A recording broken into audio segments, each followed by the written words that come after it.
You've asked for healthier snacks, so why don't you try these raw cookies served with delicious gold kiwi fruit. So into a blender, I'm going to add some dates. I've taken the pip out of them. Into this, I'll add some instant oats, and for some extra sweetness, some maple syrup.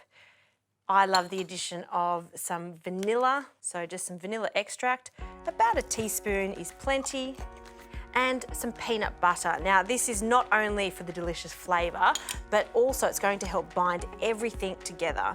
So the lid goes on, and I'm going to pulse this until we've got a pasty consistency.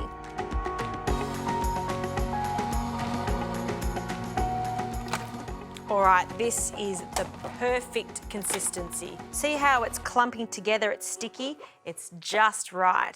So we're not cooking these because they are raw cookies, so it's as easy as grabbing a tablespoon measure and grabbing a big piece of that and roll that into a ball.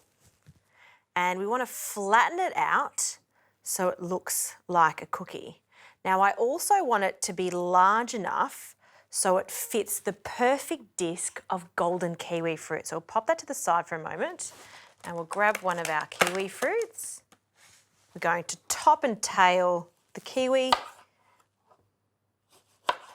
And the skin is so fine, so we just want to thinly run our knife straight down the golden kiwi fruit, and look at that beautiful colour. These are full of vitamin C, they're juicy, and they're a fantastic addition to little snacks just like this. So we're going to cut them into discs, quite thin, and we'll pop one of the discs on top, press it down into our raw cookie, and I bet you haven't seen a cookie like that before. This is like the most delicious little thing. 1 or 2 of these, that's all you need if you're just a little bit peckish and want something sweet that's healthy to last you till dinner.